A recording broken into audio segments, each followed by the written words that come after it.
Good evening, everybody. This is Ellis Paul in Charlottesville, Virginia. We are here on Ellis Paul's Traveling Medicine Show. We have a great show lined up tonight. I'm here every Friday night at 8 p.m. Hey, let me know where you're from. And let me get this phone thing fixed. That's going to interrupt our show. Let me know where you're watching from, who you are in the chat. Tonight we have a great show lined up for you. It's based on aeroplanes. This is it right here. There's an aeroplane with our special guest, Rebecca Loebe, a wonderful songwriter and a very dear friend of mine, someone I've toured with for years, in fact, all over the U.S. She's just a dear friend and a super great singer, super great songwriter. She's kind of like a decathlete. She does just everything well. And we're going to talk about what's happening in her life and how she's surviving all the craziness. In the meantime here, I'm going to set myself up with a song in the background. This is the story of 2020. This is a song that's on Patreon. If you go over there, you can pick it up. Count your blessings when you're down to pennies. It's a synopsis of 2020 and all the things that went wrong. Put your feet up, y'all. It's going to be a nice night. Rachel Lane is out there on the West Coast. Good to see you here. She's up in Washington State. And Mary Efi, nice to have you here as well. Scarlet Livesay is in the only town in Massachusetts I never pronounce right. Leominster. Karen is here. She is in the Pittsburgh area. Brian Warren is here. He's in Rockford, Illinois. Kim Kazera, she's in Chicago, Illinois. You guys don't even need to tell me where you're from, I know. Charlene, thank you, is back with us here. She's in Oklahoma. Nice to have you all here, guys. Cheers to you. Grab a beverage. I got this under control. But the market crashed in March. Went fast. Better hide your toilet paper stash. When was the last time you were on an airplane? Let us know. This ain't a little sideshow.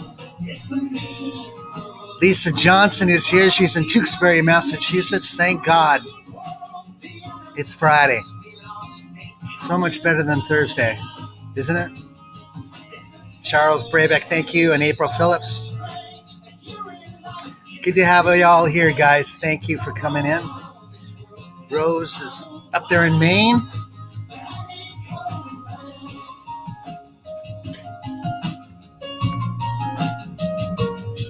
We're going to start in about, when this song ends, that's when we're going to start. April said the virus quit. We zoomed in me prime and we watched Netflix. The Engels are here. Thank you guys for tuning in. February 2020 was their last flight. They might have been flying to Minnesota to visit their kids. Frank Grillo. Alaska trip. That was the last time, huh?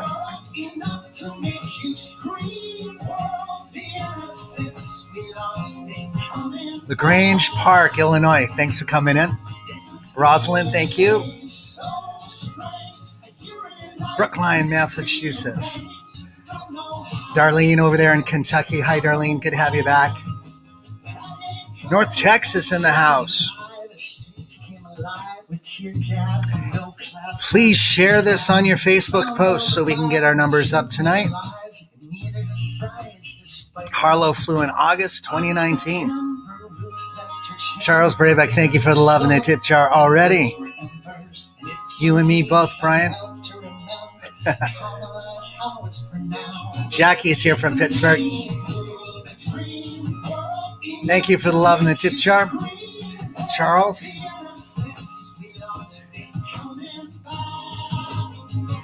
Joseph in Gloucester. Beautiful, beautiful Gloucester.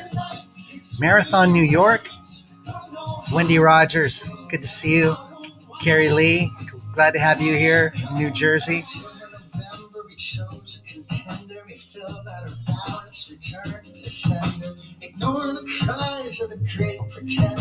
We're getting better and better news all the time. I want to talk to you guys a little about all that stuff and see how you're doing. But for now, let me know. When was the last time you took a flight? Mine was to San Francisco, March 2019.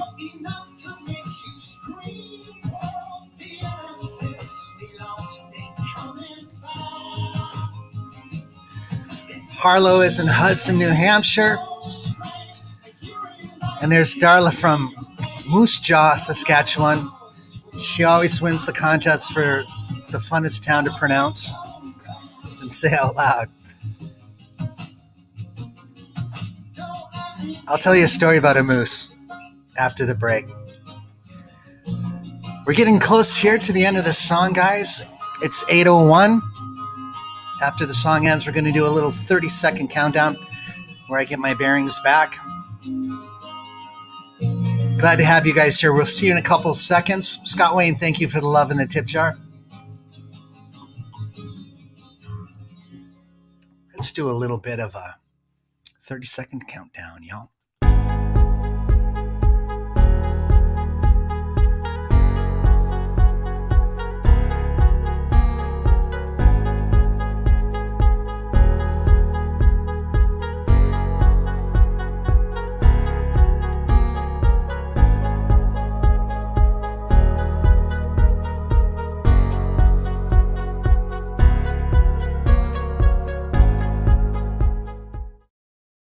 Hey everybody, welcome to Ellis Paul's Traveling Medicine Show.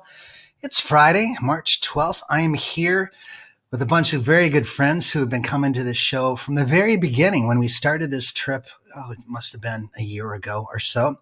Robin, I want to thank you for the love in the tip jar. Thank you for taking care of me tonight. I've been thinking back to that first week in March. I flew out to California to play up in Northern California. And the news of the pandemic was starting to spread in ways where it was becoming obvious that it was dangerous for people to gather in social situations. I flew out to play a show in Santa Cruz, and I did a show in Big Sur as well. Saw some friends there. Thank you, Nancy, for the love there. And I was just careful not to touch anything, and I saw a few people at the airport walking around who had masks on already. And it just, I know that flying would never be the same. I don't even think after what happens with the vaccines and the pullout of all those things, I think we'll still see a large proportion of people on airplanes wearing the masks. I don't know if I'm going to fly again this year, but I can tell you today that I'm going to be doing shows. More on that in a second. You'd have to fly to get up here. This is Alice at Champagne Palace. Mentions an airplane.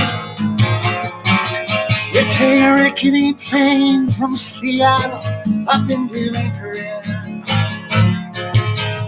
Step on the platform, staring at the midnight sun. Jump in my pickup, or rather drive. We'll bring your troubles down high tonight.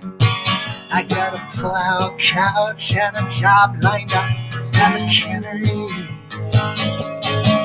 And hitch a ride to Homer, Alaska. Brother, the drinks will be on me. Planes and love to chalice. Welcome to Alice, a Champagne Palace, the finest bar on the strip. Homer, Alaska, Alaska. You're from New York, Dallas. You'll find a home at a Champagne Palace. Alice will pour you cold. Go ahead, ask her if you're running away to Alaska. Alaska, all the mountains rise from ocean to sky in Homer, Alaska. And the You'll feel your breath and your troubles in a blink of an eye. You'll hear a band with a steel guitar. There's a window seat right at the bar. And the whales are preaching, Alice, she's preaching like a rolling stone.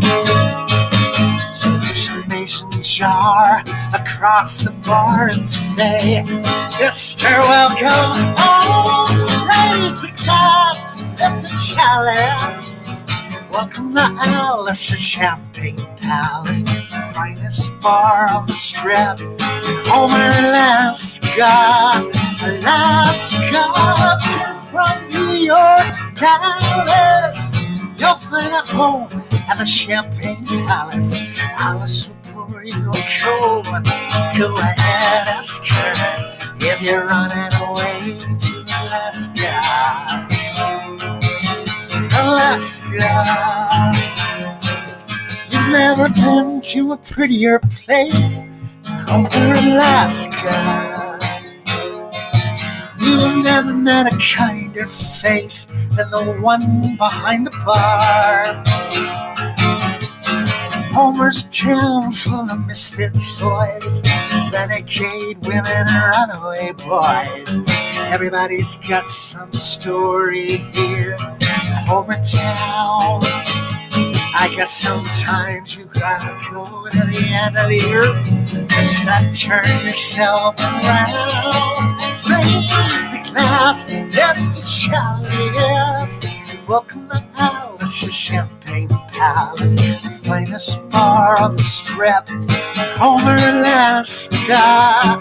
Alaska, if you're from New York, Dallas, you'll find a home at the Champagne Palace. Alice will pour you a cold one. Go ahead, ask her if you're running away. Brother, you just might stay.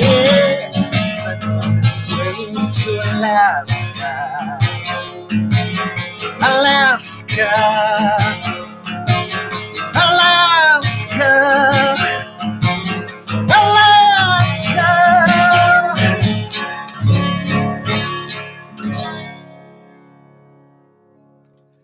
All right, guys, that is Alice's Champagne Palace. Happy to have you guys on board tonight. Tonight we are doing Aeroplanes as a theme. Listen, I'm struggling with the Facebook thing, the algorithms and all that. The fact that this live stream show gets squashed. I would like you to share it on your Facebook posts if you could. That'll get the word out to people that might not know my music and our special guest music, and we want to turn people on to a place, a little oasis in all the craziness here. So very, very happy to have you guys here tonight. And tonight's special guest is Miss Rebecca Loebe, a great songwriter who I've known for many, many years. Here we go. There it is. Ellis Paul's Traveling Medicine Show, Friday, March 12th, 8 p.m. Aeroplane on Facebook with special guest Rebecca Loebe. There you go. That's it right there. Yeah, she's going to be on around 8:30-ish. She's going to come on. She's also in a trio called Nobody's Girl. I love this artwork. This is an old poster from, I think, the 1930s, late 30s, early 40s. It's gorgeous.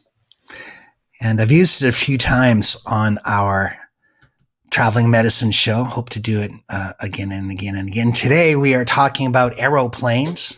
I thought I'd use that artwork because I love the shot, but I miss flying. I don't miss in Charlottesville, in order to get anywhere you're going, I got to wake up at like 5 o'clock in the morning and find my way to the airport for a 6 o'clock flight that connects me to Atlanta or generally Chicago.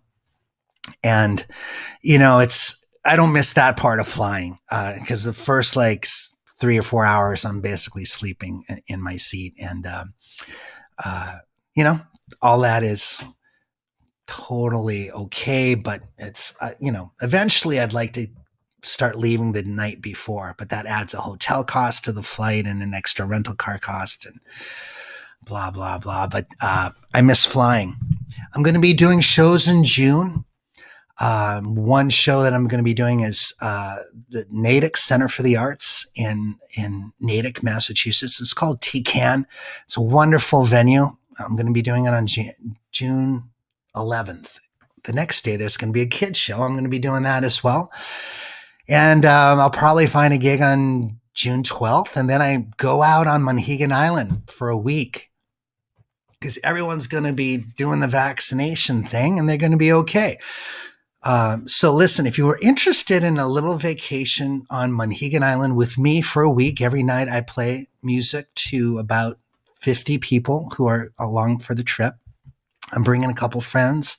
You've seen them on this show. Vance Gilbert and Seth Gleer will be along for the ride. And it's going to be great because it's going to be the first time I get out of Charlottesville in a year, and I'm going to my home state, and I'm going to be surrounded by ocean and islands and lighthouses and cool people and listening to great songwriters and eating lobster until I pass out on the beach, just lathered in butter and getting suntan in Maine in June. Anyway, it's going to be a great trip. It's Roots on the Rails. Maybe Karen can help me out here by putting up a post. Here's a little note from Rebecca. Anytime she hears Alaska, she hears that song in my head. She's heard it enough because we've been on the road for many, many years together. So she heard it almost every night that I was on the road during that swing. So I just want to, a couple posts came in here. This is from Steve Patzel, who's saying kind of goodbye. I don't care about your politics like my ships don't care about mine. And totally understand, Stephen. I'm not going to change for you and you're not going to change for me, but I want to thank you for the support and love. Like you are, I'm a three-dimensional person, and that means that I can vote for Biden and still write you a love song that you might actually be moved to tears by. So I'm going to trust that somewhere there's some middle ground for you and I, somewhere around art and not politics. But if you and I hung out and had a beer, probably we can find a conversation that would make us best friends for a night. So, but thank you for the love and support of the past. And I understand if you want to move on. It's sometimes hard to have a conversation with someone and hang with someone who you love and respect when you know there's a belief system that doesn't line up with yours. And one of the things that we've got to come together on is the middle ground. The stuff that we have in common, like taking care of one another, taking care of our soldiers, taking care of our poor people, taking care of, the things that are important to us. I know music is a great way to meet halfway. So I'm going to keep on doing this, and you will be missed, Stephen. Thank you for stopping by and letting me know. Mary Efi over there in Dublin, I want to just say happy St. Paddy's Day. We're almost there. Glad to have you locked and loaded on this beautiful Friday night with us here in the States. I know it must be like 2 a.m. there or something crazy. Wanted to just shout out to a few more people here. Brian Warren, who I saw somewhere as these things. It's so funny. You're singing a song and you're reading, like I read Stephen's post while I was singing Alice's Champagne Palace, and I'm singing the words and I'm trying to read his post and absorb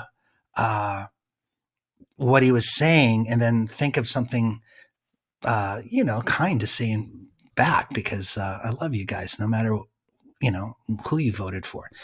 My family, my parents were Republicans, and not subtle Republicans.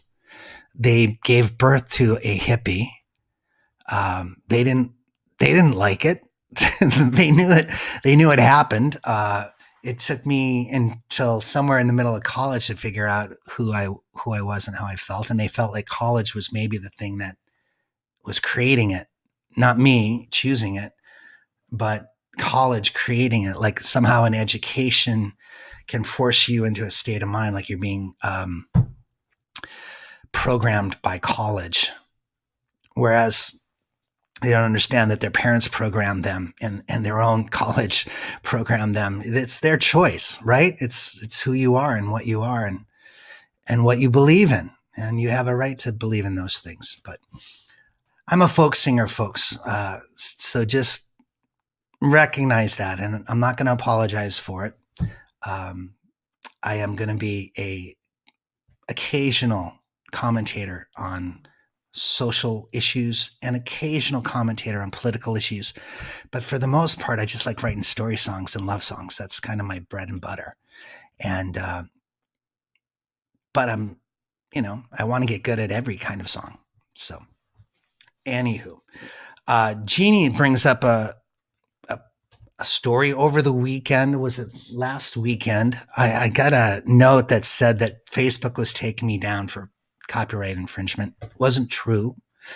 It was a false flag. It was a scam to try and get my sign-in information. So it took me a while to figure it out. Because I'm doing songs that are cover songs like the song I'm about to do for you.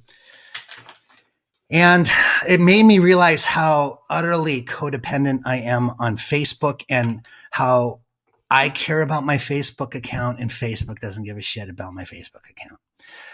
I'm going to use this metaphor again. I've used it before in the past. It's like you're creating this little softball. It's a song or this show right now, a special guest coming in. It's a special moment. Whatever it is, you feel like it's your heart, your art, your intellectual property. And you want to share it for me with 14,000 people who have asked to receive it by signing up on Facebook. And there's this big monster in between who's saying, no, you can't send it to them. It's not right. Your post isn't right. You've got to pay about $1,000 to hit all those people. So, and I'm like, I just want to get this idea to my people. And the giant says, well, there's where you're wrong. They're not your people. They're mine. And when it was just sort of like a moment where I finally got it. I don't want Facebook to control my access to you. And you have a couple options to communicate with me and for me to communicate with you. That's through my email at the website. Please sign up for it.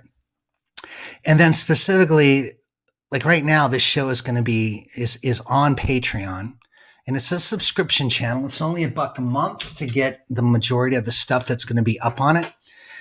And for that $1 1 month, you're going to get 2 live stream shows a week, something from my archive, and then new songs when they happen. That's a lot for $1 a month. That means you're going to get 8 live stream shows archived and be able to watch them live, and some specialty shows, some specialty moments, some stuff from the archive that no one else has. And then when I write a new song, I'm proud of it. I'll share it with you. It's as simple as that. So please sign up for Patreon. I know it's $1 a month. I know you've got a lot of expenses. We're in the middle of a pandemic, and then sign up for free at the website, and I'll just let you know, and you can just pick and choose when you join up. All right, let's get back to some music here. Enough talking.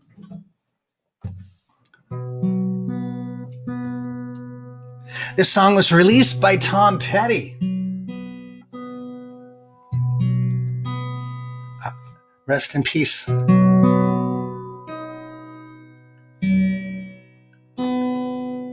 What a genius that guy was. He just managed to make 4 chords mean something again. Like just the simplest song could be just mind-blowing and just sounds so much like candy.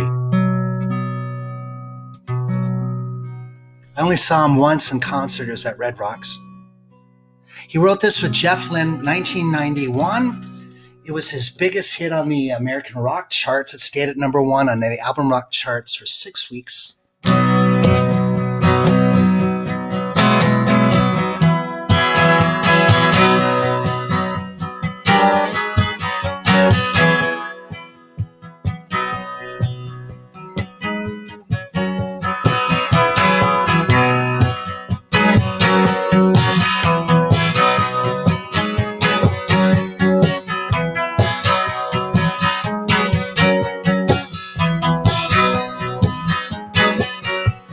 Started out down a dirty road. Started it out all alone. The sun went down as I crossed that hill. The town lit up, the world got still. Learning to fly, but I ain't got wings. Coming down is the hardest thing. Well, the good old days may not return, and the rocks might melt, and the sea may burn. I'm learning to fly, but I ain't got wings. Coming down, it's the hardest thing.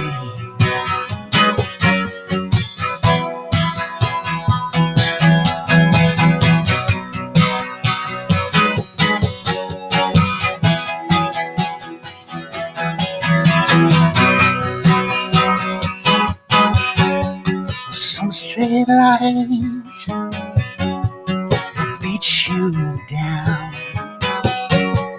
will break your heart and steal your crown. Starting out for God knows where, I guess I'll know when I get there. Yeah, I'm learning to fly, but I ain't got wings.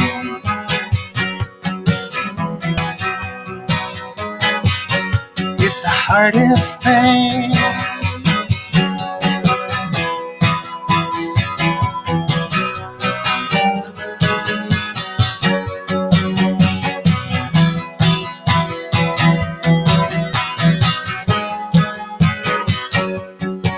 Oh, I'm learning to fly, but I ain't got wings. Oh, coming down, it's the hardest thing. Yeah, I'm learning to fly around the clouds. What goes up must come down.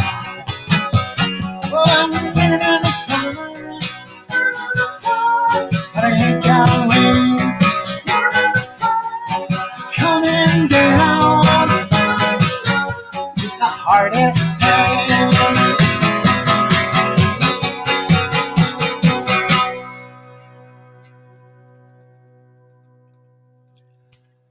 Oh, what a loss. Tom Petty.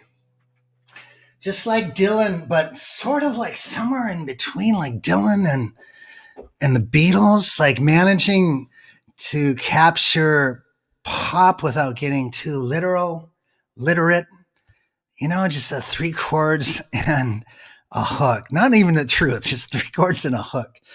Tom Petty, like every single note matters, every single word matters, but don't complicate the shit. Just make it great. Man, I love Tom Petty. Do you? Are you guys Tom Petty fans? Saw him at Red Rocks. He was playing with Bob Dylan. I was with my brother. This was probably 1980 something. I was maybe 21, 20 at the time. My first time there. And God, it was so good. But every time, there's some people that just manage to cross fertilize genres perfectly. And when you do it perfectly, you end up, becoming huge. And he was kind of like the Byrds.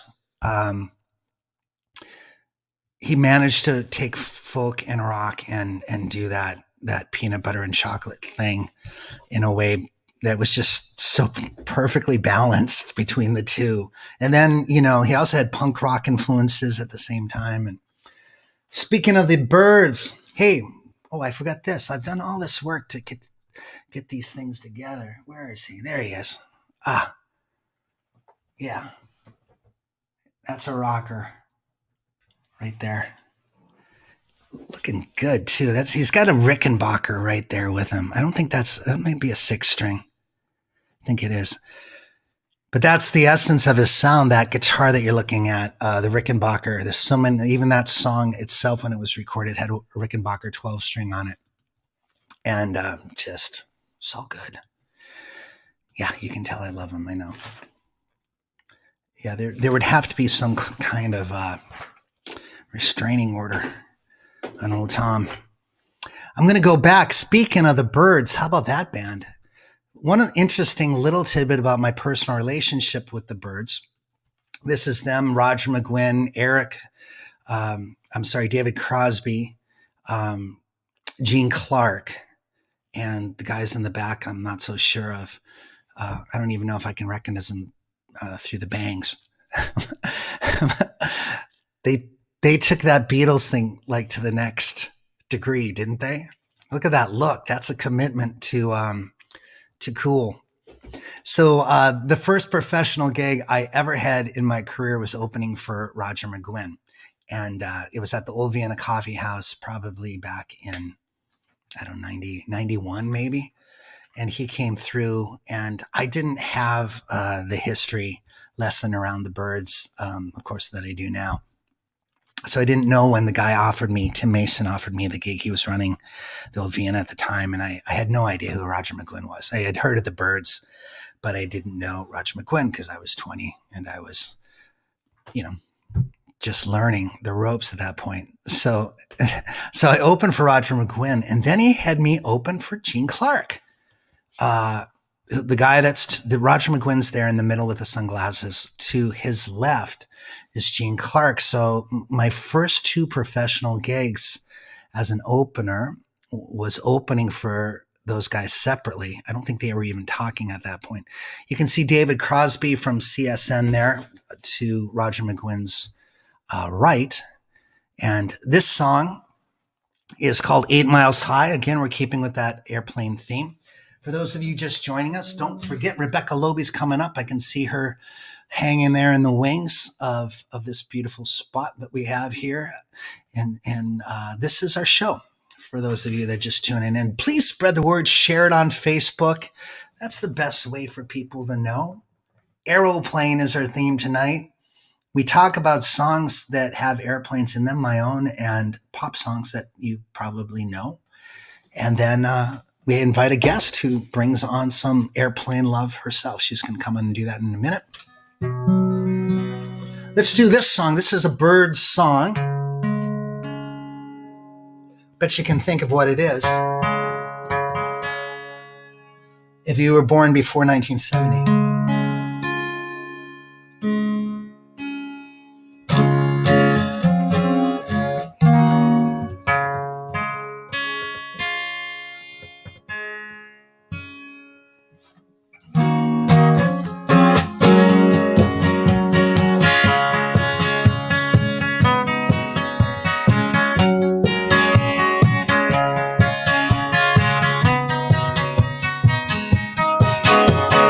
8 miles high, and when you touch down, you'll find that it's stranger than known. Signs in the street that say where you're going, or somewhere just being their own.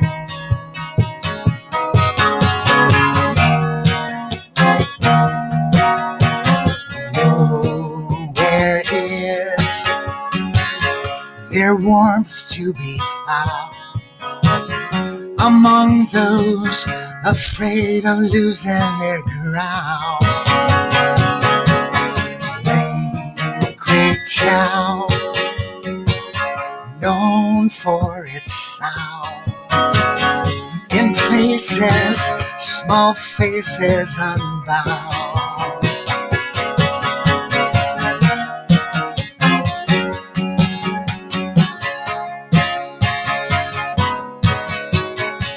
around the square, huddled in the storms, some laughing, some just shapeless forms. Sidewalk scene and black limousines, some living, some standing alone.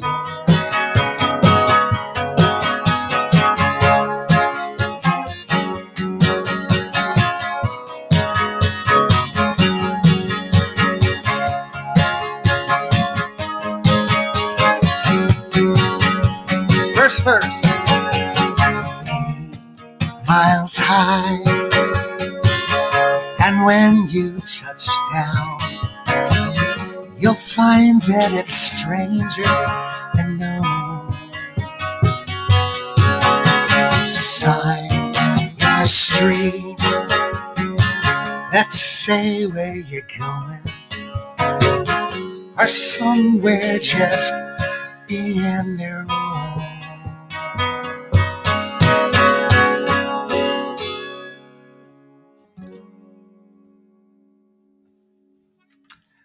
All right, that's 8 Miles High.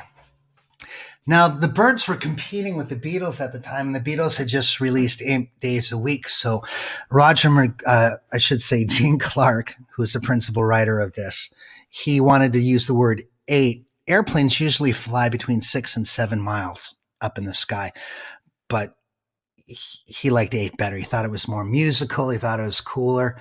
And can you blame him? I think he's right. I just want to make sure that I've got everything set up here before Rebecca. Here's an interesting thing. Gene Clark ended up quitting the band right after this song, which ended up being the biggest song of their career at the end. And he quit the band because he was afraid of flying. Is there irony? Is that what irony is? I think it is. All right, let's see if we can get this speaker default, Ellis AirPods. Oh, I think we're good to go. I'm going to test them. Hey, listen, I have this lovely human being on the other end of the screen here. I can see her waiting in the background. I met Rebecca through my manager. Well, actually, no, I met Rebecca because she opened for me in North Carolina, Asheville, North Carolina, at the Gray Eagle. And this was many moons ago when we were both younger. And she eventually got picked up by my management company, Ralph Jacquetine, who's a dear friend, and kept on talking about Rebecca. And then Rebecca ended up coming on the road with me for a few years. So I'm going to bring her on and visit with her. Everybody, this is Rebecca Loebe. Hello. Hi. Hi. Good to see you. Are you settled in there? I am. It feels You just sound like great. home. It does. It's so nice to see you, Rebecca. Thank you for doing this nice show. to see you too. Gosh, thank How are you. you holding up? I think I'm doing okay. I'm 13 months in, starting to get used to this. Yeah, fortunately we can kind of see an end of some kind coming. It might not be a return to where we were, but it's definitely going to be an improvement. And I just, you had told me during our sound check that you had just got your first shot. How did that go for you? It went well. It was a surprise. I was on a list. I got a call. It was my turn. I went, and I'm usually kind of scared about shots. I usually, put off doing them when I can, but I was so excited about this one that I didn't even feel it. Plus it was Austin. So it was like a nurse in a sparkly tutu. And, it was like, it had Seriously? the vibe of like a street party. Yeah. It was one of those big, 10,000 person, enormous 24-hour weekend vaccination sites. Are you sure that she didn't just put LSD in the syringe and just... It's just straight MDMA. Was it a drive-through? I'm immune. Yeah, it was drive-through. I didn't even get out of my car. And there was music playing. There were people in like crazy curly wigs and gorilla costumes, like directing traffic. It was a sweet vibe, man. Wow. Yeah, It was my like Vaccinapalooza or something exactly. One of my strange. best friends is an emergency room doctor, and she's been volunteering administering shots, and she said that it is the nicest she has ever been treated in her career in medicine.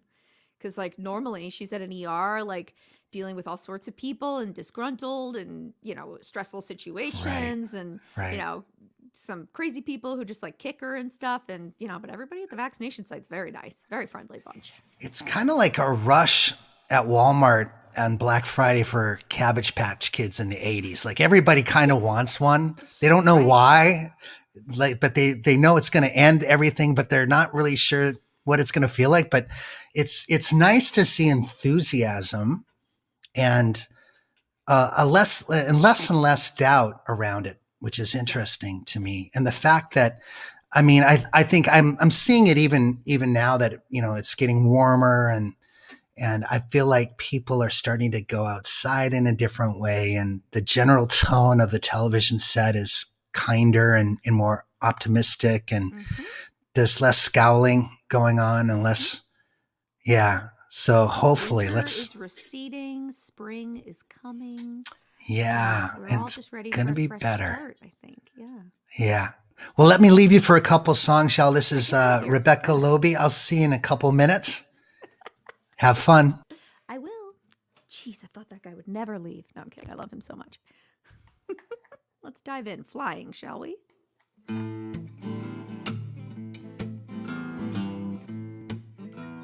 going to throw this out there to anyone who has ever tried to keep a kid alive. I think that sounds kind of hard.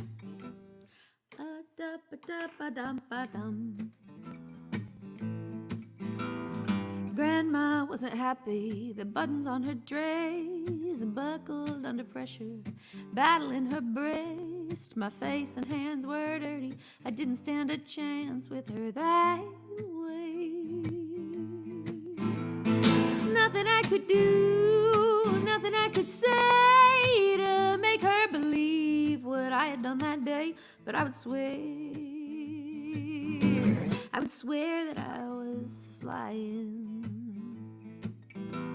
The horses in their harness were dirtier than me. Down beside the river, we had run till we were free. So I was late for supper, missed my father for the night. But tell me how the time a man could reach me in mid-flight. Nothing I could do, nothing I could say to make him believe what I had done that day. But I would swear that I was flying. She's frowning, but not at me. Deep, deep, deep down, I think she's glad to see me flying.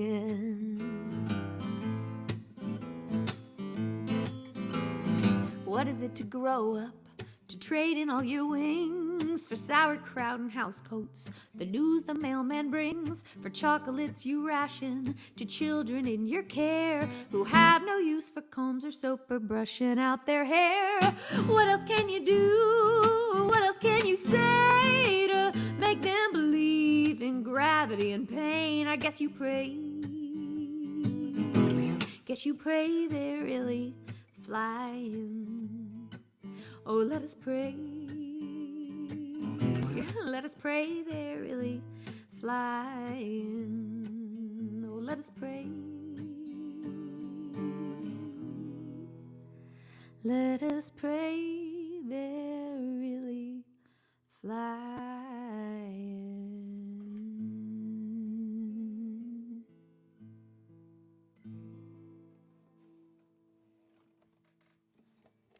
Thank you. Thank you so much.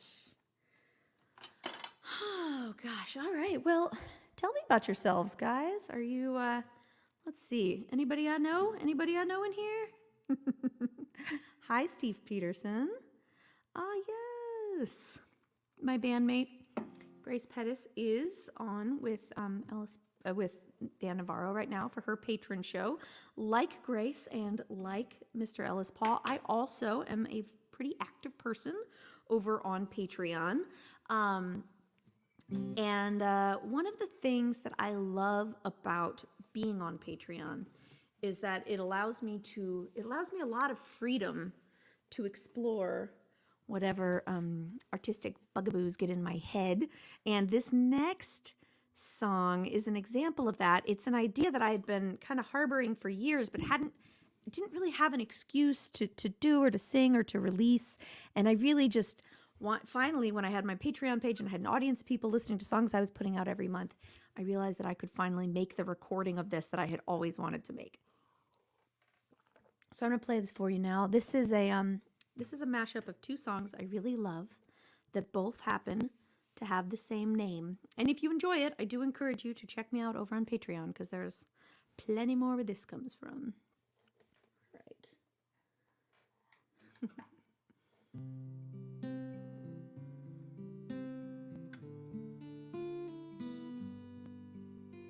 Crazy. I'm crazy for feeling so lonely. I am crazy. Crazy for feeling so blue.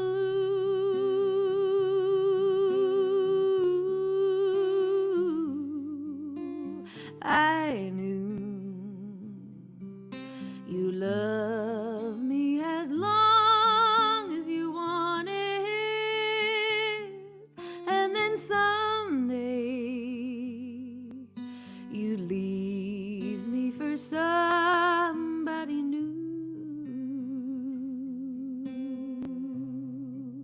Does that make me crazy? Does that make me crazy?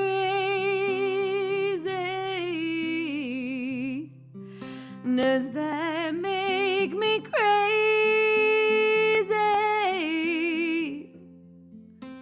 Possibly.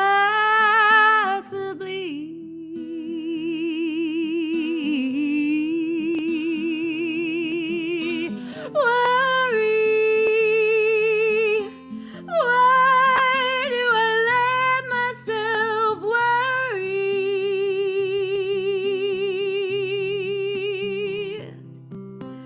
Wondering what the hell did I do?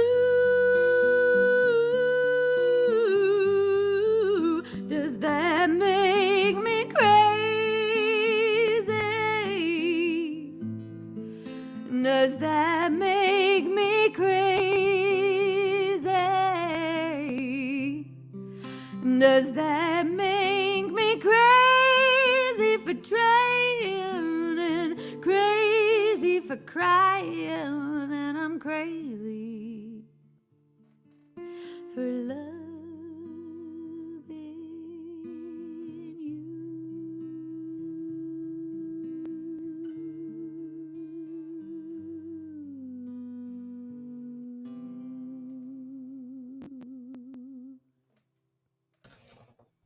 So perfect.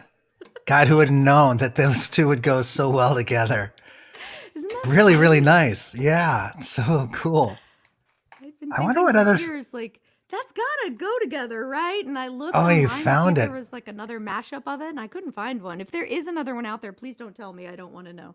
Wow. And is there any other crazy song that you could throw on as a That's a good third one? question. There must be. Crazy. Must be. Yeah, there must be.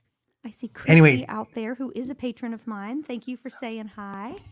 yay. All right. Thank you for bringing some well, Christy's been on with us too, so it's nice that Oh we yeah. share some common ground here with folks. So, how's your arm feeling? Are you feeling any effects? Were you any It was fever? sore for Or, several days. I didn't have any fever. No, it was sore for several days, but totally worth it. Like the soreness of it actually made me happy because I felt like, well, I didn't get a placebo. Not that there are placebos out there. I'm not trying to start rumors. right, but you got the stuff, and you could tell. I did. I got the good stuff. Liz Bernstein is saying Britney Spears. Does Britney Spears have a crazy song, or are you talking about our resemblance? Because I know it's uncanny. Maybe she does. We'll have to look that up. But I was wondering, like, I want you to tell everybody about Nobody's Girl, and Oh yeah. you're like me. You juggle a few different things in Mm-hmm, the world, mm-hmm. and fill people in on what you're up to with those folks. Sure. Yeah. So, about 3 years ago, I started a new project. Well, it's not so new anymore, but it was then a project with my friends Betty Sue and Grace Pettis, who are both fantastic singer songwriters from Austin. And we decided to go on a 1 month tour. The idea is a package tour, is some industry lingo for what we were doing. We were going to kind of pool resources, pool our audiences, get our booking agents all together, and kind of book one big mega tour where we could play, slightly bigger venues and share our audiences with each other and share these artists that we really like with our audiences. Sort of just a big, like, you know, synergistic smorgasbord was the idea. And we called it the Sirens of South Austin. And that was the name of the tour. And we were just going to do it once.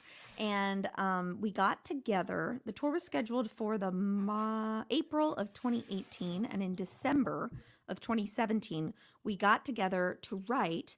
And the idea was, well, we're all three songwriters. Let's try writing a tune together that we can close the show with. So we have like one big happy moment at the end where we play something together.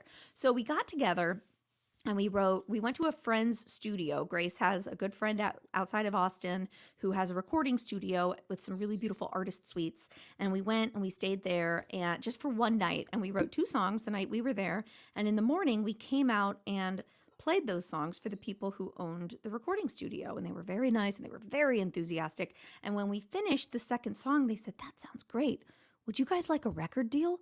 And we were like, do you have one? And they were like, yeah, we're starting a record label here out of the studio. And they had funding and had big dreams for us, which is so sweet. It's just, I mean, as solo artists, none of us were at the point at that moment where anybody had said, like, I want to invest a crap ton of money into promoting your career.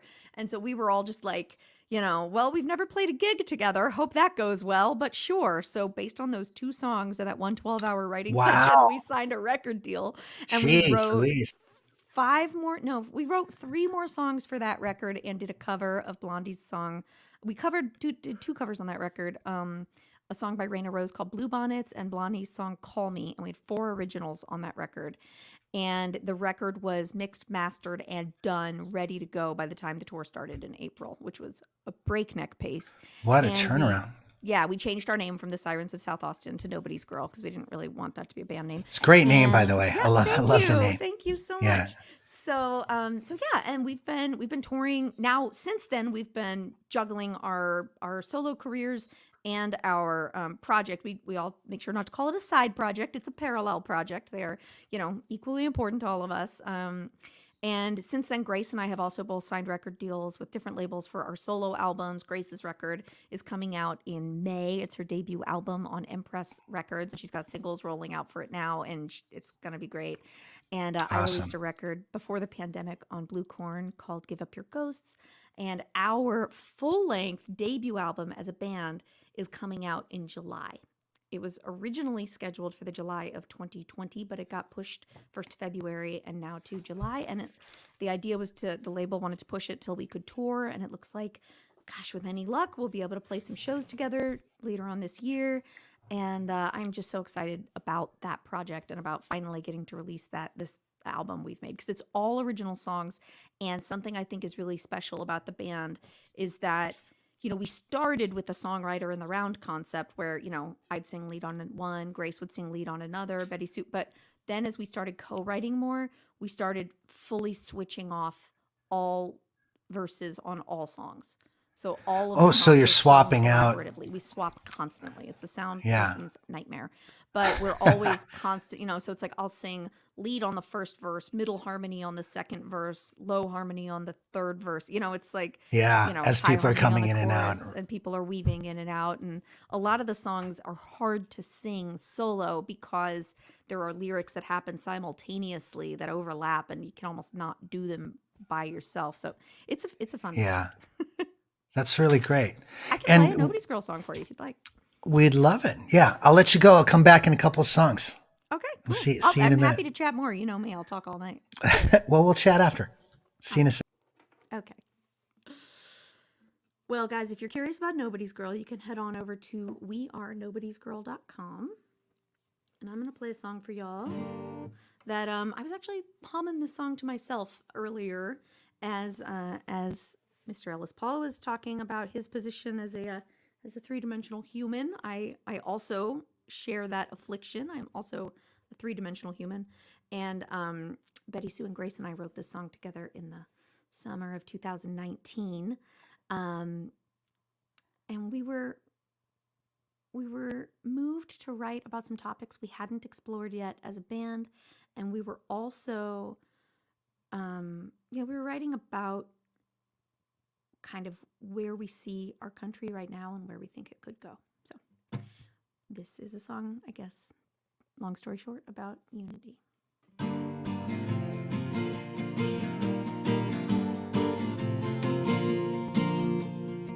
I saw your face in the stars last night, shining down from a clear black sky. Colorado turned out the lights. 1,000 miles from California sand, 1,000 more to the Blue Ridge Mountains, all in the cradle of your weary hand. Staring at the great divide, staring at the great divide, staring at the great divide, looking to the left, looking to the right.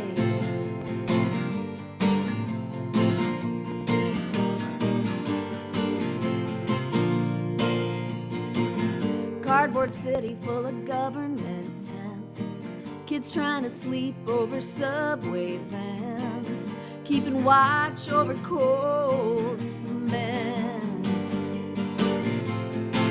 No road in North Dakota with a native ID, churches shot, Philly, Jersey, Kansas, Tennessee. We're all waking up to the same lost dream, staring at the great divide, staring at the great divide, staring at the great divide, looking to the left, looking to the right. Is there a sign on your neighbor's lawn that makes you wonder how we went so wrong? Show me a side we can all get on.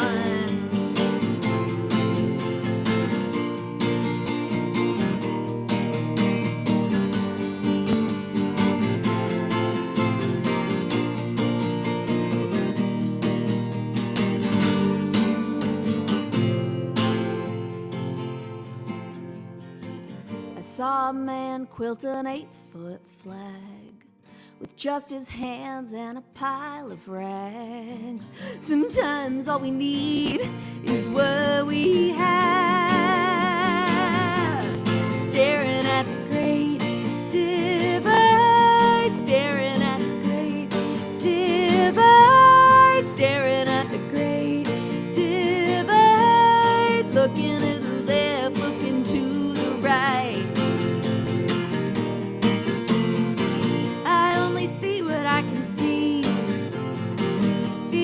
Small and not that free, 'cause from where I stand this doesn't look like the promised land. Staring at the great divide, staring at the great divide, staring at the great divide, 'cause from where I stand this could still be the promised land.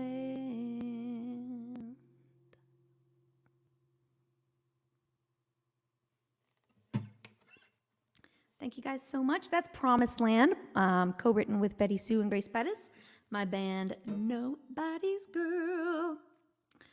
Let's see. Yes, that's us. That's our glam folk operation. So, what's on your mind, Liz Bernstein? Tell me. You seem like you've got something to say. Let's see. Anna saw me open for Ellis in Chicago many years. Oh, instant fan. Oh, this is sweet. Oh my goodness. Yeah, I thank you guys for supporting me. I really thank Ellis's audience over the years. You know, I see a lot of familiar faces in the chat tonight, and I think that's because the years that I spent on the road with Mr. Ellis Paul, sharing stages with him and meeting his audiences just had an enormous, kind of indescribably large impact on my career, both in terms of obviously exposure, getting to meet you guys, his fans, and I mean, you guys are like a family, and I felt like you were so kind to expand and adopt me into your family when I was touring with him. It was a really special feeling that I've carried with me all this time, and it's helped me in, you know, the albums that I've released since then with my fan funding and with my tour sales and with my Patreon and everything. I mean, there are Ellis Paul fans in my life every day. So I don't know, I should probably text him like every day and thank him for that. Maybe I should do that more often. But yeah, it also, touring with him also was obviously really creatively inspiring, but also professionally, just watching the way that he navigates the world and conducts his career really had a big impact on me. You know, he's a great combination of left brain, right brain. You know, he can write a business plan and plot a course, but he also is always so in tune with his artist. His artist is kind of driving, which is challenging when there are so many logistical considerations in your world as an entrepreneur and an independent creator. So watching the way he navigates that and watching the way he really leads with relationships, I think were probably some of the biggest things that inspired me. So anyhow, I could talk about Ellis Paul all night, but I'm here to sing. Let's see. Oh, Rachel. You see, Rachel and Glenn are a great example of that. They are such super supporters of Ellis Paul, and to a really beautiful extent, and they really took me under their wing when I go out to the West Coast. And you know, since I don't get out there all that often, it's been years, they do a great job of staying present even though we're thousands of miles apart. So anyhow, how have you guys been doing during this pandemic? Rachel and Glenn, but also all of you. It's an interesting time, and for me, I've been really amazed at how I've been able to keep the engine of my career still humming without being able to leave the house. It's really pretty crazy. I wouldn't have thought this was possible. I would have thought that I'd, be working at the gas station or something by now. But between live streams and my Patreon shows and guesting on other people's Patreon shows and, random people reaching out with random opportunities, playing online Zoom parties and, happy hours. I have been so supported by my community, many of whom came from the Ellis Paul community, that I have had the good fortune of keeping my career afloat. So anyhow, I'm just super grateful. And that's really what that could all be summarized as. If you would like to keep in touch with me, obviously, please, I have a tip jar. The guitar case is open. You can throw a few dollars into my PayPal or my Venmo. My favorite way, like Ellis's, my favorite way to invite you into my world is for you to join me on Patreon. My Patreon also starts at $1. I release new songs, demos, videos, essays, behind the scenes sneak peeks at what's going on in my world, my YouTube series, all sorts of stuff. And also on my website, Rebecca Loebe, and on my Facebook page, there is a link where you can download a free 12-song acoustic covers album that isn't available anywhere else. So if that interests you, it's got that song Crazy on it. I would love to keep in touch that way. So, all right, I'm going to leave you with one more song. This is not at all about flying. Sorry, I changed my mind. 1, 2, 3. I want to turn on my reverb. 1, 2, 3, go!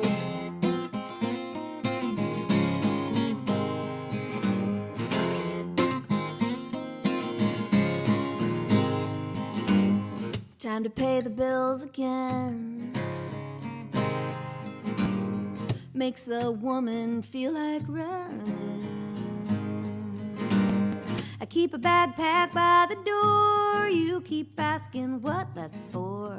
Can't find a nice way to say you don't know who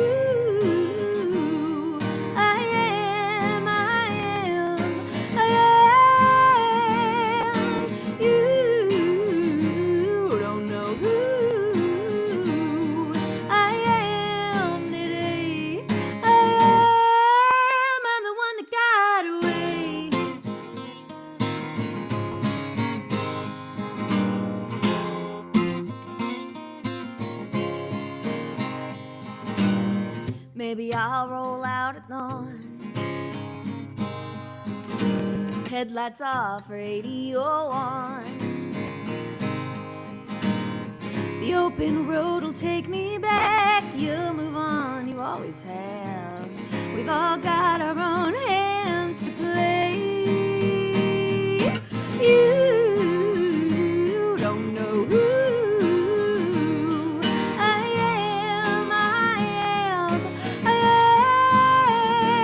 am. You don't know who I am today. I'm the one that got away.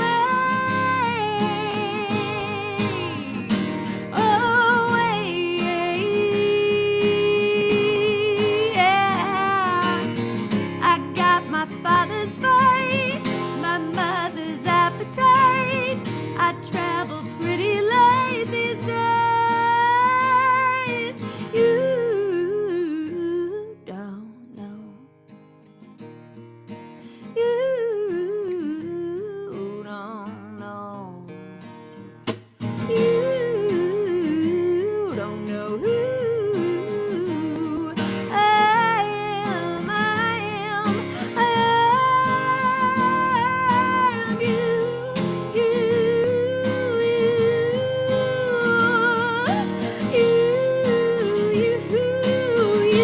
don't know.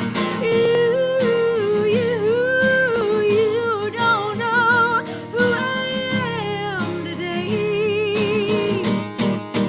I'm the one that got away.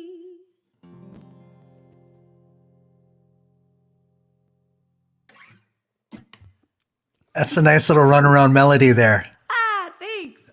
I wish I was in the room when you came up with it. I'm know- sure you were like, candy. I found candy. What's funny about that one is that I wrote that song for someone else to sing. I had never done that before, but I got an email from a guy. Here, let me turn my reverb off.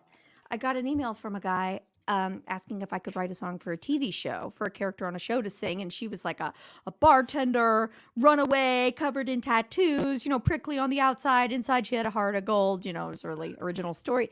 So Right. they asked if I could write two songs for this lady in this show, because she was going to have a breakthrough and go from bartending to singing on stage at this bar in New Mexico. Oh, wow. That was the plot. Yeah, that was the plot. So they needed some songs for the lead character of this network TV show. And I was reading the email, that's not my thing. I don't write on command for anybody. I'm not your monkey. And then it said we'll pay you $7,000 per song if your songs get chosen. And I was like, well, I mean, it doesn't hurt to try. So I wrote two songs, and one was a tender, introspective ballad, and the other that they wanted was a folk pop radio hit. And I was just like, you think I know how to write a folk pop radio hit and just haven't done it yet? I've just been keeping it a secret until now. So anyhow, that was my best attempt at a folk pop radio hit. And the woman who played the lead character in the show, I looked her up, and she had been one of the friends on La La Land. She could obviously sing, and I wanted nice. to put a real honking melody on there that she could really tear into and show off.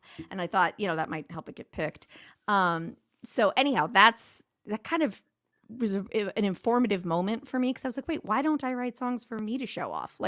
I had never done that for myself before, and I only wrote a real showy vocal hook when I thought somebody else was going to do it. So anyhow. Did they take it? No. Am I $14,000 richer? No, but I got something even more valuable than money. Well, that's a good lesson. Because a lesson.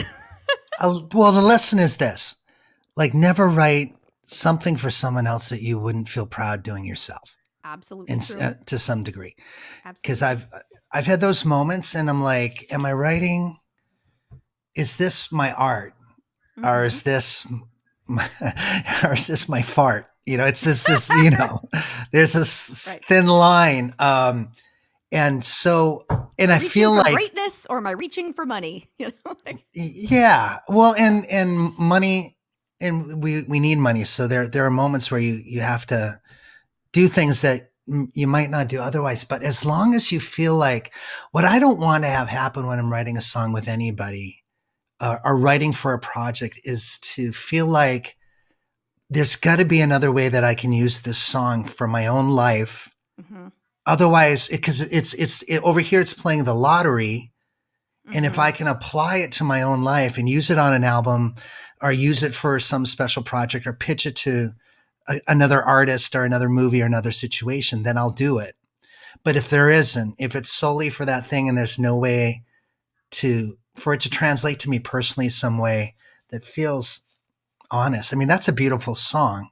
And obviously you're using it. So, you're recycling it in a way that's more personal anyway. So, The other lesson I took from that was that I woke up that morning not planning on writing, and I got that email asking if I could write a song, thinking like, no, I need to be inspired organically. You can't just inspire me with like, a little story about someone in an email. But then I got the inspiration from the motivation from that like tantalizing, carrot on the stick, the like great enough amount right. of money to force me to overcome this like self-doubt and this feeling that I wasn't ready and wasn't creative. And I was able to just like jumpstart my process. And it made me wonder. I mean, it kicked off this whole train of thought about self-limiting beliefs. Like, what else am I telling myself that's not true? What other things am I telling myself that's holding me back or holding me down? And that ended up being like the kernel that inspired my whole next record, basically. Give Up Your Ghosts. That's what it's about, is like giving up what is no longer serving you, being these like self-limiting beliefs that we put on ourselves. Yeah, it's hard to break those chains. Yeah. It reminds me, I had someone, I had a Bollywood director get a hold of me, I'm and listening. Bollywood, and Go on. he wanted a folk song, a folk song that sounded a little Indian, that would kind of fit culturally within the context of this film. And again, I didn't get into the film, but I wrote it, and I love the song. And it's just sitting in my catalog, waiting to be played. But we just gave it to Patreon a couple of weeks ago. And I'm thinking about putting it on my next record, but it was written for a Bali, so occasionally these things happen, and it's a left turn, but it leads to something. It leads to a wow moment is what it does. And you are filled with wow moments. Thank you so much, Rebecca, for joining me here. Thank you so much for having me on the show and in your life. I will circle back to you after the show and say howdy again. Then thanks for being on. They loved you here. So, oh, well, I love them. Good night, guys. Nice to chat with you. Everybody, that's Rebecca Loebe. She's so great and a sweet soul. And I tell you, no one's easier in the car to hang out with than Rebecca Loebe. It's she loves to sit and talk, and the subject matter can be just absolutely all over the place. And she'll go there, and just a sweet soul and a really talented songwriter and singer. So here we are. We're at the 9-10 hour. We've still got a couple songs to go in our wandering through the aeroplane mystery. If you're just joining us or you've forgotten where you are, let me refresh your memory here. This is the poster meme for tonight's show. That's Rebecca and I. Every Friday night, I'm here on Ellis Paul's Traveling Medicine Show. I do 3 live stream shows a week, Wednesday, Friday, and Sunday. And thank God they've been here for me, because I'm sure I would have cracked. I don't know how people are doing it without connection. There's so many people who are solo in the world in this past year who I don't know how you're surviving, folks. And I feel for you. And hopefully this show has become a bit of an oasis and helped you get out and interact and at least hear music in a way that feels good and feels fresh. I want to thank a few tippers in the old tip jar: Christy Thomas, Charles Brabeck, Robin, Frank Grillo, Robin Glossner, and a recent one from the Vermont Festivals, LLC. It's an interesting name. I love that name. And can you believe we're here? We're here again. This is like the year anniversary of this show. By the way, guys, going to be doing a festival for the show in May on the official 1 year anniversary of the show. This is just something I whipped up. It's going to be Saturday, May 22nd. We're still talking about the times. We're going to have a bunch of guests that day. It's going to be a ticketed show, and it's going to be a 4-hour long marathon folk crazy marathon with songwriters who've appeared on the program, songwriters who haven't appeared on the program, people in every generation in their 20s, 30s, 40s, 50s, and hopefully a legend or two that came in the generations before me. And we're going to celebrate this love of songs, really. That's what this show is about. That's why I'm doing covers. It's not something I've ever done in my career until now.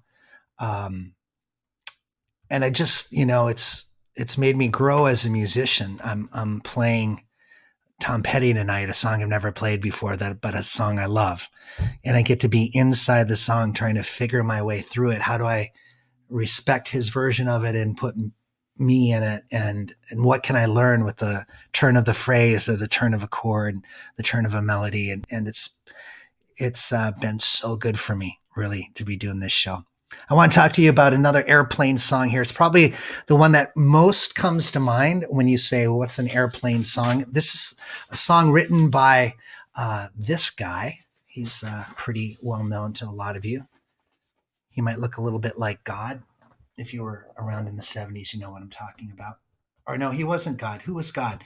George Burns was God. He was just a dude.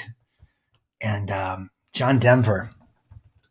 I'm sure a lot of people got sick of hearing John Denver and on the air. And, I hold his writing, Annie's song, this song, in completely high regard. And anybody that gets as much airplay as John Denver did in the early 70s suffers from a backlash. It's just the way it goes. You become popular. It's happened to the Bee Gees. It's happened to the Counting Crows. It's happened to John Mayer. And it happened to John Denver here as well. But Lord, the guy had like the purest male tenor voice to me in popular music, probably in the 70s. James Taylor's kind of the same way, but he doesn't soar the way John Denver did. So let's do this song here. It was written in 1966. And Peter, Paul, and Mary recorded it. It was their biggest song ever. Before I do this, I want just one more thing about the Byrds. 8 Miles High, which I did earlier tonight, it was banned on American radio right after it came out because they thought 8 Miles High was some kind of like coded drug reference. But the only reason why they said 8 Miles High is because they were referencing or inspired by 8 Days a Week by the Beatles at the time they wrote it. It was about a flight that they took to London to do a concert. And all of the lyrics reference it. If you read it literally with that in mind, it makes complete sense. All right, let's do this.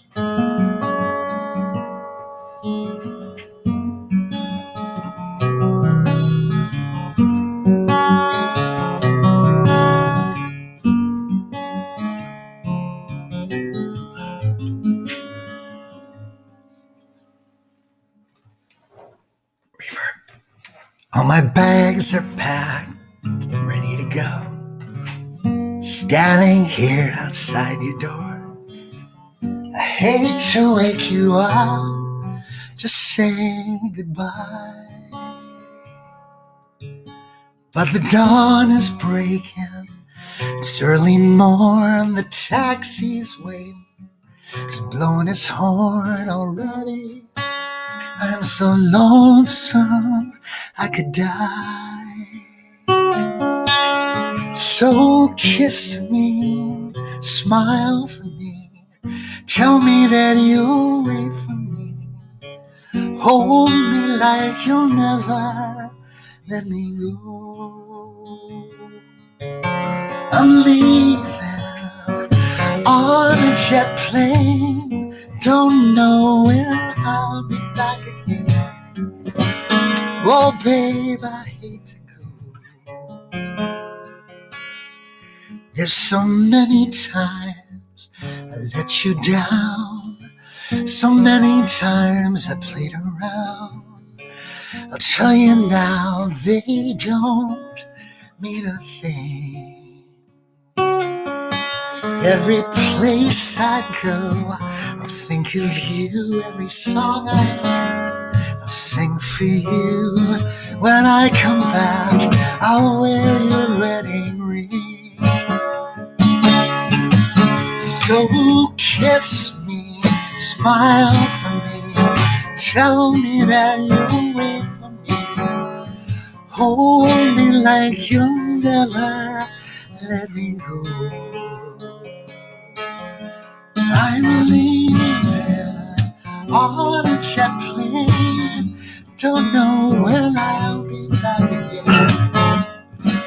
Oh, babe, I hate to go. Now the time has come to leave you one more time. Let me kiss you and close your eyes. I'll be on my way. Dream about the days to come when I won't have to leave alone. About the times I won't have to say.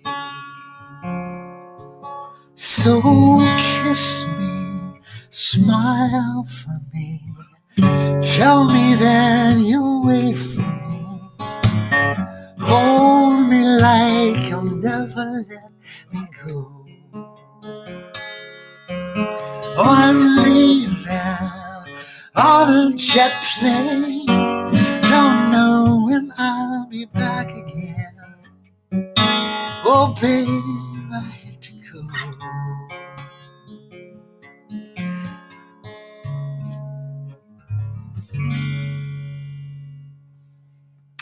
Leaving on a jet plane, Peter, Paul, and Mary's biggest hit of all time. And John Denver, God, what he was in? Was he in the Kingston Trio there for a little ride? I seem to remember he was in some super group like the Kingston Trio. If you know, put it in the feed. What a voice, right? Am I wrong? Do you guys not love him? I mean, Laurie, who I live with, adores him. And I don't know if you guys, can you see the record back there? Does anybody know who that is on the player? You might have said it already. Let me see who knows. If you know who's on the record player.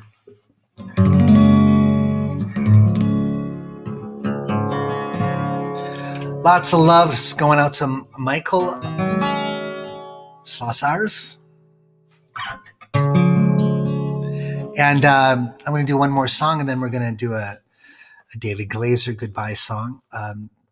This song is a really important song to me for many reasons. Here's the guy that wrote it. Let me get over to him, this dude. You all know that I love this guy. That's Woody Guthrie, best known for writing This Land Is Your Land. You guys are an informed audience, and I've already talked ad nauseum about him and his importance to me and my writing. And there's no better song that shows his humanity and his sensitivity to social issues and writing about them. And earlier today, we talked about somebody who was leaving the fold of my audience because he didn't like my politics. And he left a note here, which is fine, and was actually kind of gracious in how he spelled it out. And he wanted to let me know without being crude or cruel or condescending. And I appreciate that from him. But this song is typical of the songs that I aspire to. It was written in 1948 after a plane crash that was carrying 28 migrant workers who were working in California and 4 American citizens as well, the pilot and the crew of the plane. And these guys were coming in to work in the orchards and the fields in California, and then they were being flown back to Mexico.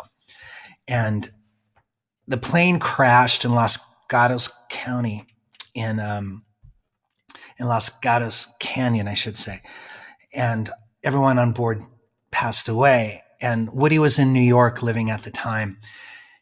And he read the story in the New York Times, and they didn't mention any of the Mexicans that had died in the plane crash. And just, it reeked of insensitivity and maybe some racism attached in his mind. And so he ended up writing this song, which is so beautiful and melodically gorgeous.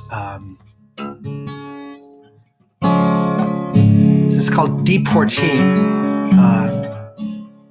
I might have got the title wrong. I think it's also called Plane Crash at Los Gatos Canyon. It might be a combination of both. I know it is Deportee. Probably most of you do as well. Crops are all in. The peaches are rotten. The oranges piled in the creosote dumps.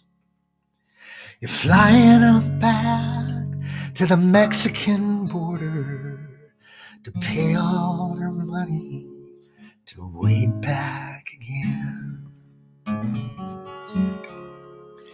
Goodbye, my one. Goodbye, Rosalita. Adios, mis amigos. Jesus Maria. You won't have your names when you ride the big airplane. All they will call you will be Deportee. My father's own father, he waded that river. They took all the money he made in his life.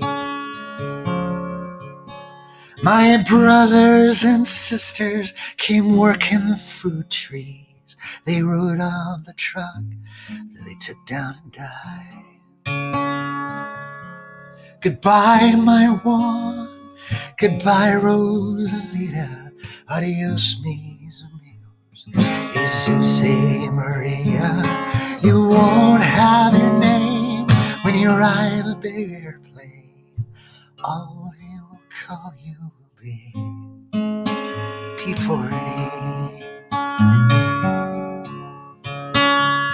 Now some of us are illegal and some are non-wanted. Our work contracts are out and we move on. 600 miles to the Mexican border.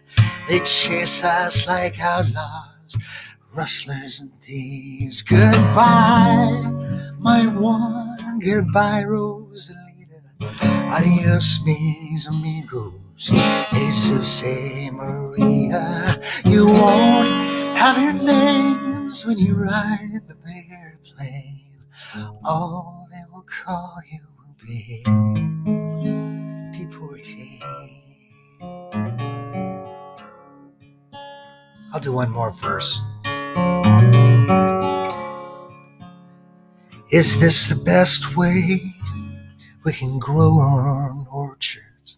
Is this the best way we can grow all our fruit?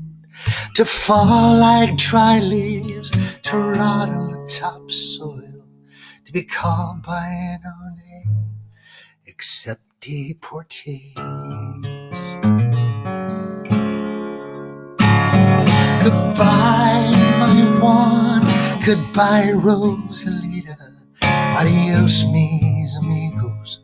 Jesus Maria. You won't have a name when you ride the big airplane. All they will call you will be Deportee.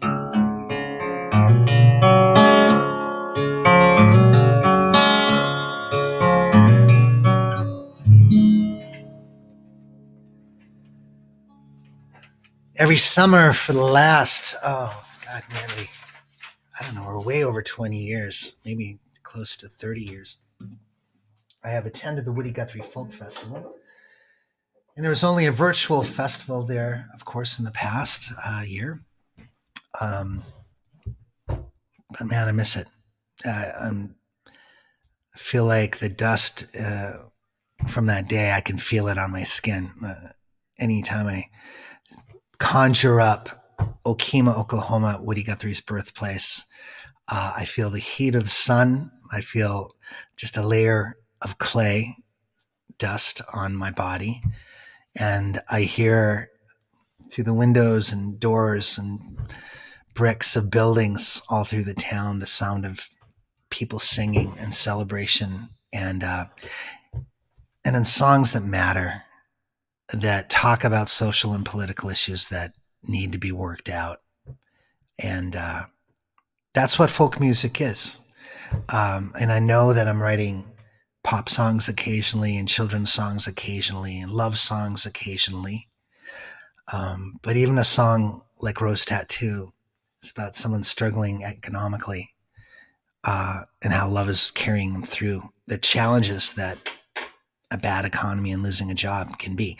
So those to me are the best kind of songs, because they speak about the three-dimensional struggle of being human, the human condition. I don't want my music to be background like Britney Spears or Beyonce's. And not to slog on those people, because they have great songs here and there too. And trust me, I love a good pop song. I traveled around again with my girls today, and my daughter played Hall & Oates for us in the car. She DJ'd and she chose a Hall & Oates song. And I loved it, because she didn't know who Hall & Oates was until I introduced her to it, and I bought her a piece of vinyl record, and she plays it all the time. Now she loves Hall & Oates. She loves the Beatles. She loves Stevie Wonder. She loves Sam Cooke. Both my daughters do. And they've turned me on to Taylor Swift, who I only knew through her hits. And, art is supposed to be about the human condition, the great art. That's why when you're looking at a Van Gogh painting and it's people working in a field, if you think the painting is about just the scene, the beauty of the scene with golds and blacks, and bright blues, you're not seeing these people toiling as migrant workers for the benefit of the rich. You're not seeing how black the crows are, and the messages are in the colors. And the impact of the beauty is that surrounded by beauty, there are these people that are bent over from dawn to dusk. That's what great art does. All right. Love you guys. Thank you so much for coming tonight. I'm going to do one more song, and just probably a verse, because I only got a few hours of sleep last night. I can hear my voice is not. Don't want to push too hard.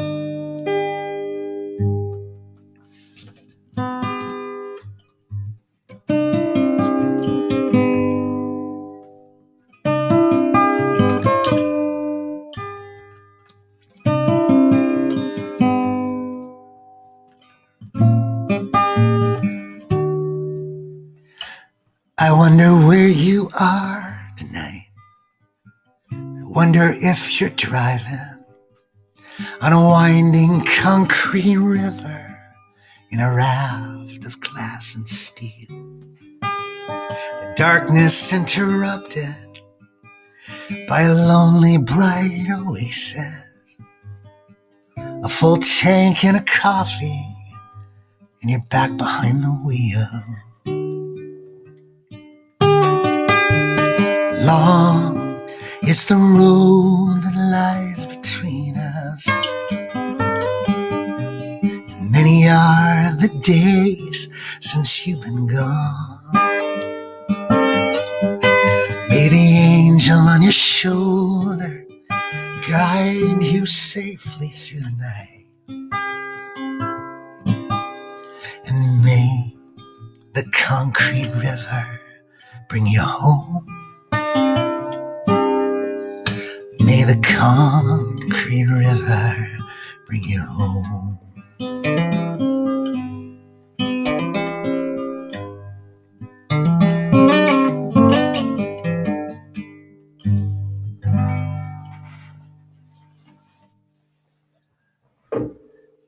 All right, I'm going to play a little bit of a song here before we jump out. For those of you that aren't members of Patreon, this is a Patreon single that came out. By the way, the album that I released on Patreon back in September, Ellis Paul's Traveling Medicine Show, is taken from songs that I've done as cover songs here. One original song, California, on it.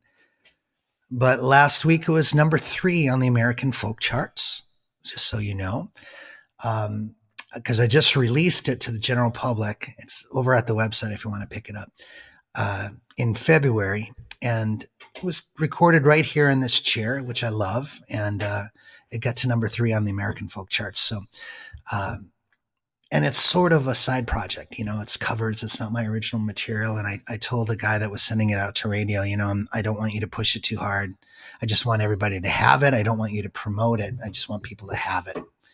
And the love that I get from DJs is phenomenal. So I'm very thrilled about that. I don't want it to get into the way of whatever I release at the end of this year, because I'm working on new original material and we'll have a new record out. But I just want to fill you in. If you guys are interested, it's at the website. I'm going to play this song, which was just a single. Let's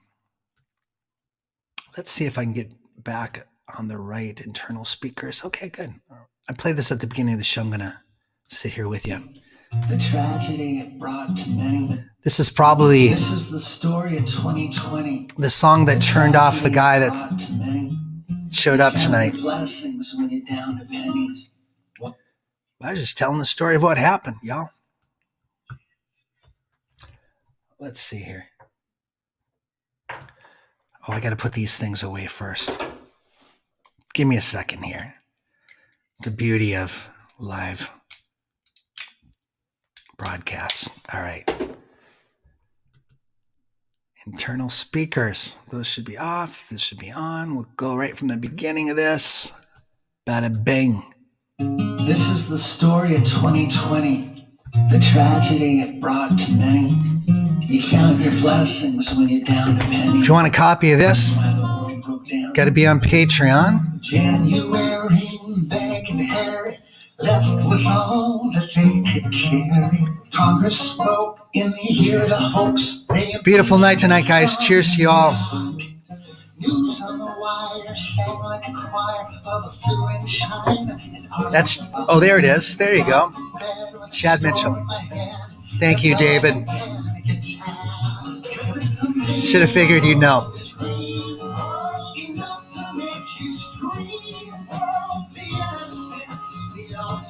Thank you, Nancy.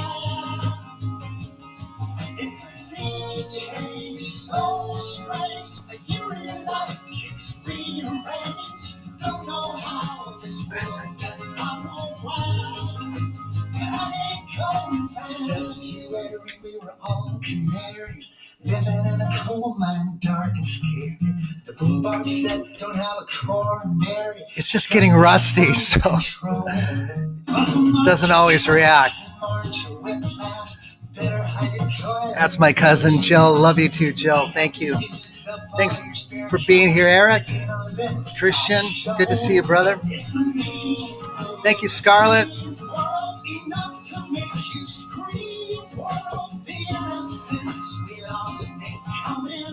Just a quick shout out to my friend Adam Ezra.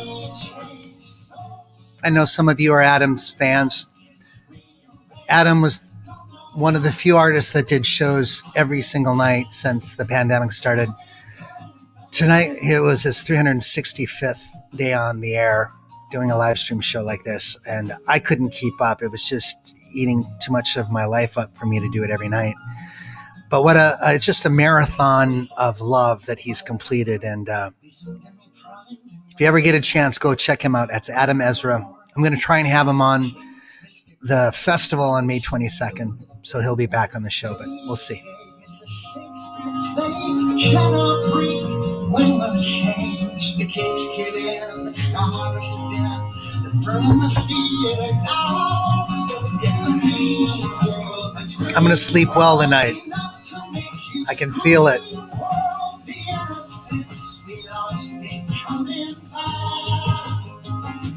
We've got some fans here. Thank you, Mike Morris. Thank you for the love. Appreciate it. Thank you, CZ. Nice to see you here.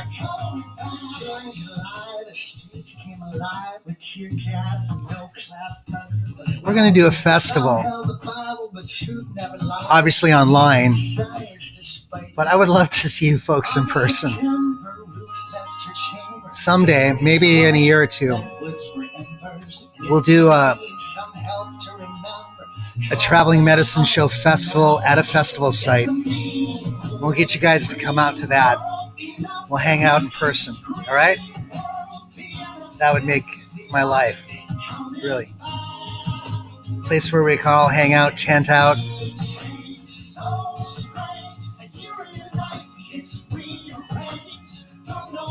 I'll put Adam's name.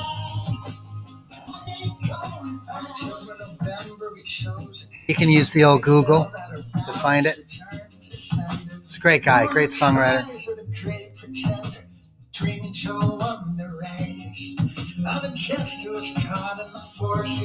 I don't know if anyone mentioned who that is on the back burner. Maybe David would know.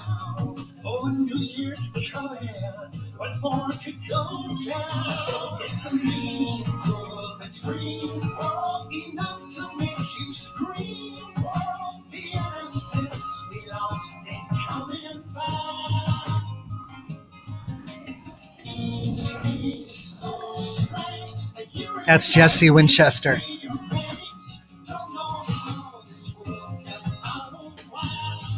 Robin, thank you for the love in the old tip jar. Thank you for that. I hope you guys have a great weekend. I know there's a storm brewing in the Midwest. Stay safe. No more trouble, all right? I'm going to be here on Sunday night if you want to come on back for the Patreon All Request show. Should be one hell of a good time. Thanks again for coming out, y'all. We'll see you Sunday night, 7:30, same bat channel, same bat time.